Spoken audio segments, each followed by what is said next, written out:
시작해봅시다. 전세난 풍선 효과 집값 넉 달 만에 최고 상승이라는 매일경제 기사 나왔는데요. 최근에 계속해서 이제 전세금이 상승을 하고 있는 가운데 매매 가격도 이제 하락 기미가 없다, 뭐 이런 내용의 기사인데요.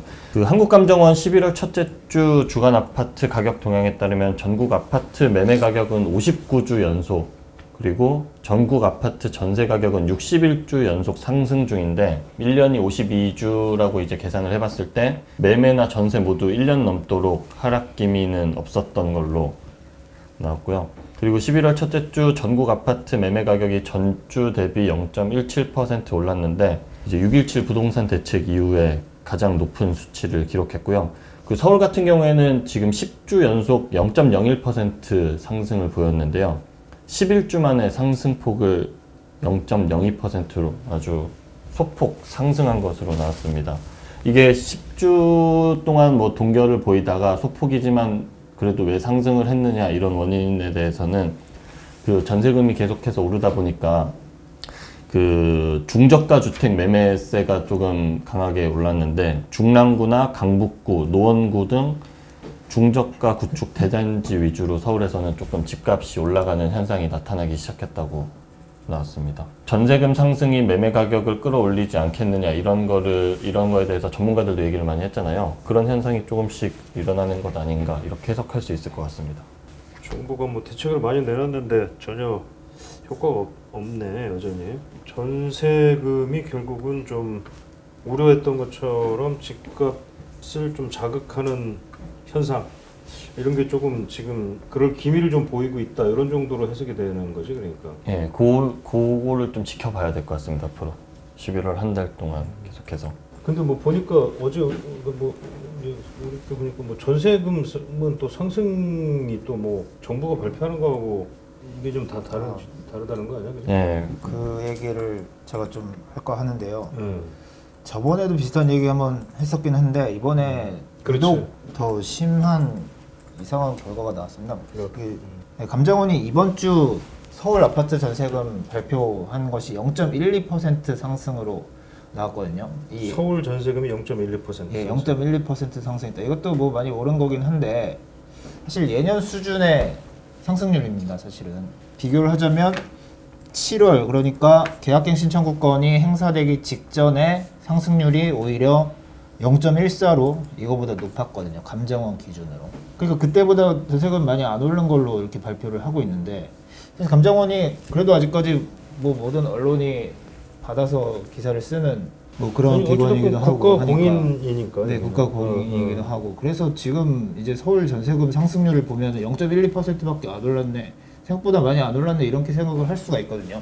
같은 날 이제 똑같이 서울의 전세금을 조사를 해서 발표한 KB 조사에서는 0.7%가 전세금이 급등을 한 것으로 나타났습니다. 0.7%? 네, 0.7% 하면 숫자도 일단은 감정원의 6배 정도 되는 상승폭이고, 이 0.7% 상승률이 어느 정도냐면은 KB가 2008년부터 주간 전세금 변동률 조사를 시작을 했거든요. 12년 동안 조사를 했는데 지금까지 0.7보다 높았던 경우가 딱 한 번 있었습니다. 2009년 8월에 0.76%가 올랐던 적이 한 번 있고, 그 이후로 진짜 11년 2개월 만에 가장 높은 상승률이 나타난 거거든요. KB에서 조사에서 발표하는 전세 수급 지수라는 걸 보면 이게 그 중개업소에서 느끼기에 전세집 공급이 부족하면 부족할수록 수급 지수가 높게 나타나는데, 이게 최고 200까지 산술적으로 나올 수가 있는 이런 수치입니다. 이게 지금 서울 같은 경우는 195를 넘어섰거든요.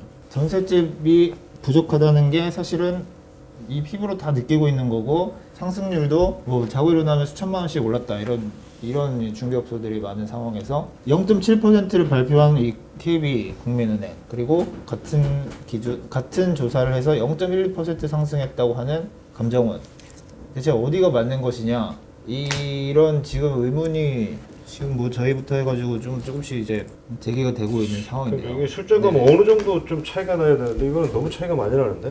6배 이 정도면은 이거는. 네, 특히 이게 좀 이상한 게 최근, 그것도 서울에서만 이렇게 KB와 감정원의 전세금 격차 조사 차이가 크게 벌어지고 있습니다. 이게 서울을 기준으로 보면은 예를 들어서 2013년 10월 첫째 주를 보면 이때도 전세금 많이 올랐었던 시기인데 KB 변동률이 0.4% 그리고 감정원 변동률이 0.37%로 큰 차이가 없었거든요. 2013년 서울에서는. 그리고 최근에도 서울 제외한 다른 지역에서는 변동률이 이렇게까지 크게 벌어지진 않고 있습니다. 이번 주를 보면 KB 전세금 상승률이 전국 0.39%로 나왔고 감정원은 0.23% 전국으로는 이렇게 나왔고요. 뭐 몇 가지 지역을 보면은 부산 해운대구 같은 경우는 KB의 전세 상승률이 0.9%였고 감정원이 0.45%. 감정원 차이가 네네. 울산 남구 같은 데를 보면은 KB는 0.46, 감정원은 0.71%로 여기서는 또 오히려 그러네. 감정이 높게 나왔습니다.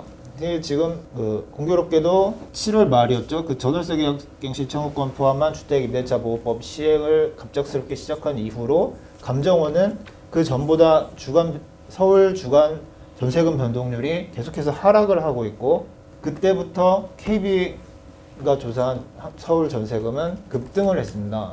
이게 왜 이렇게 되느냐? 정부가 어쨌든 이 계약갱신 청구권 시행한 이후로 전세 시장이 조금씩 뭐 안정이 되고 있다라고 말하는 거에 맞춰서 그 결과를 통계 조사 결과를 만들어내는 거 아니냐라고 증거는 없지만 그렇게 의심을 해보면 하네. 의심을 해볼 수밖에 없는 상황이다라는. 제가 KB 쪽에다가 왜 이렇게 감정원하고 격차가 많이 나는 겁니까? 이렇게 물어봤더니 모르겠다.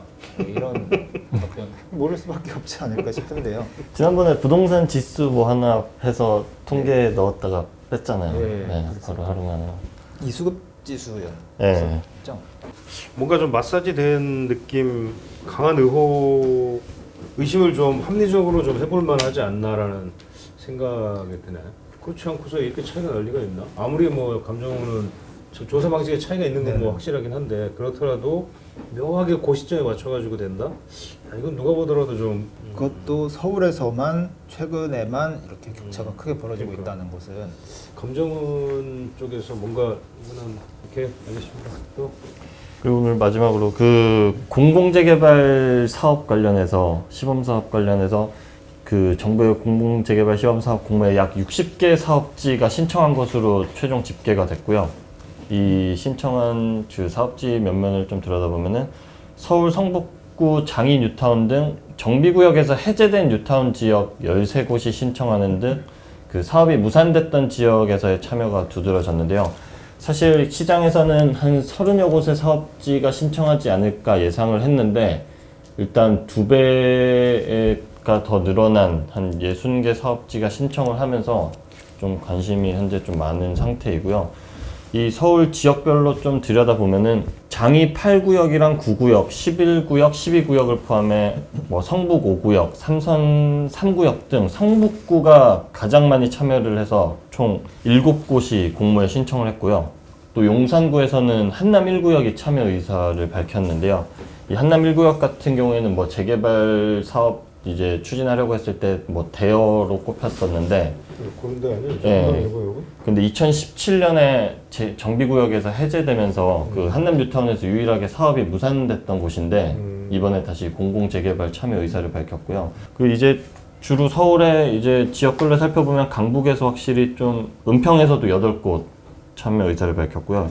그리고 영등포에서도 한강 이남 지역에서는 영등포가 7곳 신청을 해서 좀 그쪽에서 많이 신청한 것으로 보이는데 일단 그 8.4 공급 대책에서 나온 그 공공 재건축 재개발 이슈에서 공공 재건축 같은 경우에는 뭐 주요 단지들이 철회를 했다 뭐 이런 얘기가 나오는 가운데 공공 재개발은 예상보다 좀 많이 신청을 해서 어떻게 될지 지켜봐야 될 것 같은데 일단 서울시랑 국토교통부는 다음 달에 시범 사업지 뭐 사업 선정 절차에 들어간다고 하더라고요. 그래서 연내 좀 검토를 해서 최종 대상지는 뭐 3월이 돼야 된다고 하는데 일단 뭐 공공 재개발을 통해서 2만 가구 정도 공급을 목표로 한다고 했으니까 어디가 될지라든지 그런 부분 좀 살펴보겠습니다. 근데 사업이 무산됐던 지역들 같은 경우는 이게 공공재개발로 한다고 될까 근데? 일단은 뭐 용적률 상향이라든지 이런 인센티브를 기대를 해서 일단 참여를 했다고는 하는데 그 선정 기준이라든지 그런 부분은 아직 명확하게 나온 게 없어서.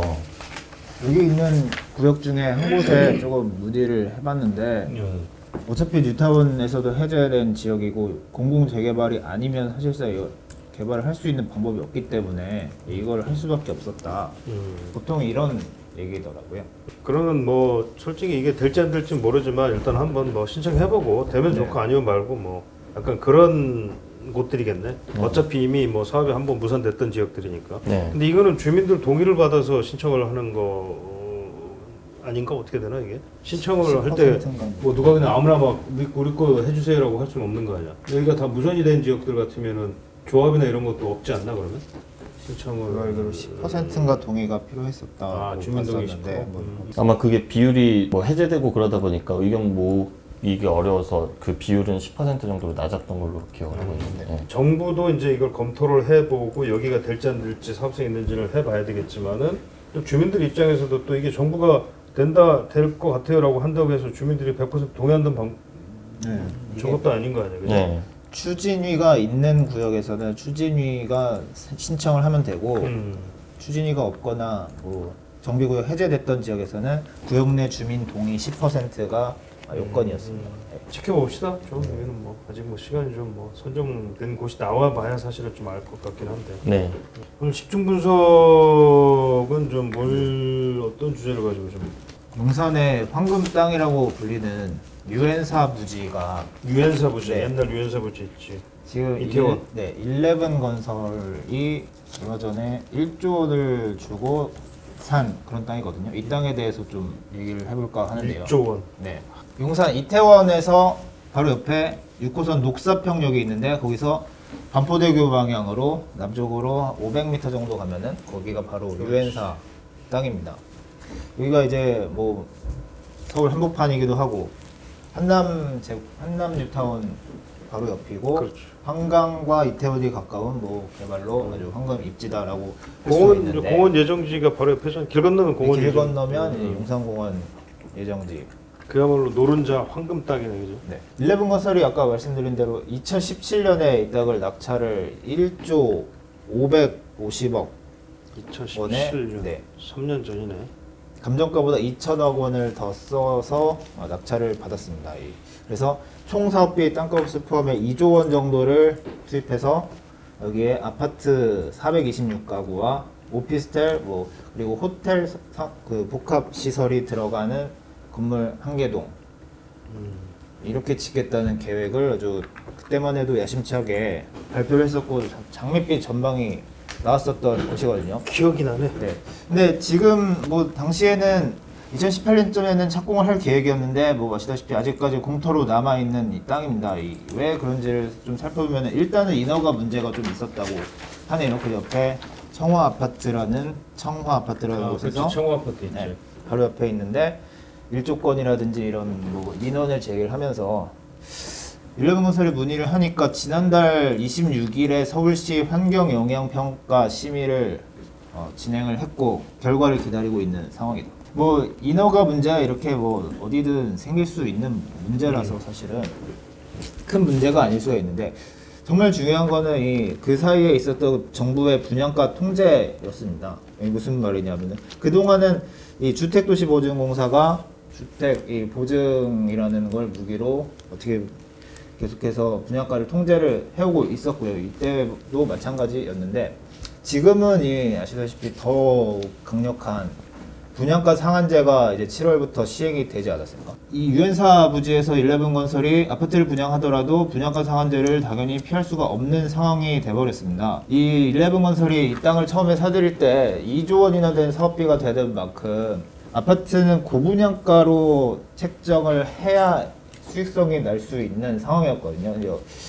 업계에서는 대략 평당 6천만 원 정도의 분양가를 책정을 해야 사업성이 날 것이다. 이렇게 6천만 원. 예상을 하고 있었고요. 근데 아시다시피 분양가 상한제가 갑자기 시행이 돼버리면서 강남에서도 6천만 원 꿈도 못 꾸는 가격이 됐고 사실상 4천만 원 정도의 4천만 원대 분양가가 유력해지는 상황이 이렇게 돼버렸습니다. 이게 평당 분양가 2천만 원이 낮아진 건데요.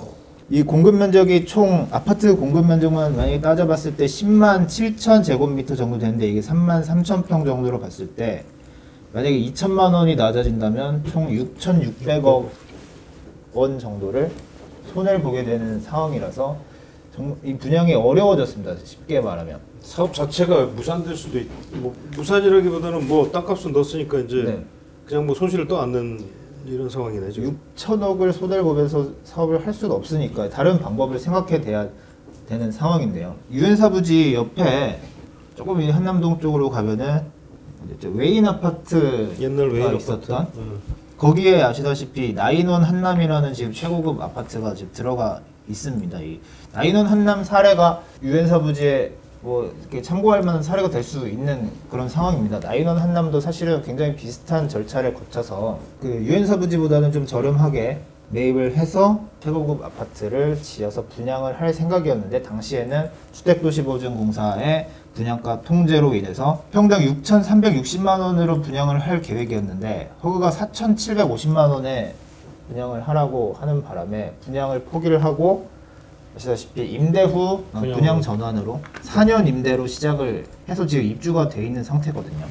여기에서 나인원 한남 같은 경우는 한 번 더 어떻게 정부의 폭탄을 맞게 됐습니다. 뭐냐면 이제 710 대책으로 종부세, 종합부동산세율이 법인의 경우 3.2%에서 최고 6%로 대폭 2배까지 올라가 버리니까 이 임대 기간 동안은 어쨌든 소유를 하고 있는 이 시행사가 대신 이라는 종합부동산세를 내야 되는데 종부세를 내야 되는데 그 예상했던 금액이 4년간 약 500억 원 정도였는데 이게 2배 1,000억 원 정도로 급격히 늘어가 버리니까 이 임대를 이제 할 수가 유지를 할 수가 없는 상황이다. 근데 또 마침 정부는 이 710 대책을 통해서 단기 민간 임대 사업자라는 것을 없애버리지 않습니까? 그렇죠. 그리고 이 없애버리는 그 아파트 임대 사업 제도도 없애버리고요. 이 없어진 임대사업제도를 가지고 있는 사업자들은 과태료라든지 이런 거 없이 말소를 할 수 있게 또 길을 내줬으니까 유엔사 부지로 넘어간다면 아까 말씀드렸다시피 4년 임대를 할 수만 있다면 그게 좋겠지만 4년 임대도 또 없어졌기 때문에 불가능한 상황이거든요. 종부세를 내릴 수밖에 없는 상황이 되는 겁니다. 만약에 임대를 해버린다면 말이죠. 합산 배제를 피할 수 있는 유일한 방법이 딱 하나가 있는데 이 710 대책으로 다 없어져 버린 4년, 8년 임대가 아니고 10년 건설 임대의 경우 이렇게 나인원 한남처럼 아파트를 지어서 임대주택으로 공급하는 경우엔 아파트라고 해도 10년 동안 임대를 하면은 종부세 합산 배제를 해주는 혜택이 아직 남아 있습니다. 그래서 종부세 합산 배제를 피하기 위해서는 이 유엔사 부지에서도 10년 임대 아파트를 지을 수밖에 없는 그런 상황이 뭐 말하자면 어떻게든 10년 동안은 임대를 줘야 되니까 시행사 입장에서는 투자비를 회수를 못 하겠네. 10년 동안 회수를 못 하게 되는 그런 상황이 거기다가 되버린 것입니다. 어쨌든 종합부동산 세금은 세금대로 또 물어야 될 거고. 근데 10년 임대해서 임대 기간을 채우면 종부세만큼은 합산 배제를 받을 수가 있는데 뭐 그렇더라도 세금을 안 내는 건 아니니까 뭐 이런 부담을 떠안고 그렇다고 뭐 리스크가 10년 후에 이게 잘 된다는 보장이 있나? 10년 뒤에 잘 된다는 보장이 없는 게 가장 큰 문제다. 근데 뭐 그래도 유엔사 부지 같은 경우는 입지가 워낙 좋기 때문에 10년 후에 분양도 어쨌든 지금 희망적으로 생각을 할 수 그렇죠. 있는 10년 상황 뒤에는 어찌됐건 용산공원이 뭐 오픈이 될 테니까 뭐 네. 그런 영향이 좀 있긴 있겠네. 그렇다고 해도 이 10년간의 리스크를 떠안는다는 게 굉장히 큰 부담이기 때문에 만약에 어느 건설사를 보고 선택하라고 하면 이 방법을 선택할 건설사는 없을 거거든요. 저기 분양을 다 해버리고 말이지. 근데 어쨌든 이 유엔사 부지는 그렇게라도 할 수 있는 방법이 있는데 만약에 이 유엔사 땅이 아니고 어만 좀 다른 곳에 있는 땅을 이런 식으로 분양을 할 계획을 세우고 있던 뭐 민간 디벨로퍼들이 할 수 있겠느냐. 유엔사 부지가 아닌 땅이면 그나마 그런 여긴 문제가 나오는 입지도 거죠. 좋아서 그나마 이제 이런저런 뭐 다른 대안을 좀 검토해 볼 수가 있는데 이거보다 당연히 대부분은 다 입지가 떨어질 텐데. 네. 그래서 이제는 뭐 11건설이나 뭐 대신 이런 민간 이 개발 업체들이 땅을 사서 아파트를 짓는다는 것이 불가능해진 거 아니냐. 그게 뭐 이제 정부의 분양가 규제와 이런 뭐 임대사업제도 폐지, 종부세 합산 배제 혜택을 없애버리는 이런 정책을 갑자기 시행을 해버리면서 뭐 이제 땅이 있어도 아파트를 공급을 할 수 없는 상황이 돼버리는 거죠. 이게 가장 큰 문제가 아니겠느냐라는 지적이 나오고 있습니다. 3기 신도시에도 분명히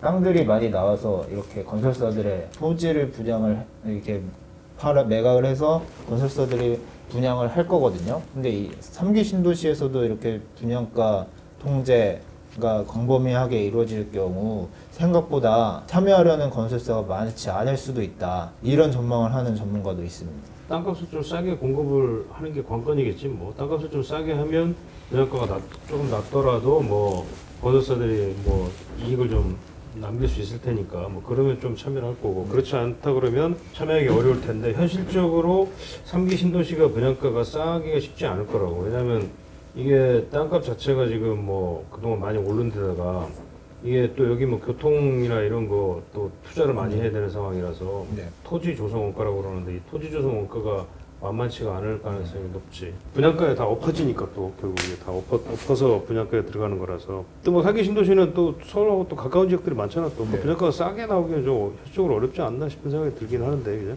여튼 그런 저런 것들을 좀 본다면 결국은 주택 공급이 향후에 늘어나기가 참 쉽지 않겠다. 뭐 큰 네. 틀에서 보자면 어떤 그런 하나의 대표적 사례다 이렇게 볼 수가 있겠네. 정부의 규제가 이제 단기적으로 공급을 줄일 거라는 얘기를 많이 했었는데 그 대표적인 사례인 거죠.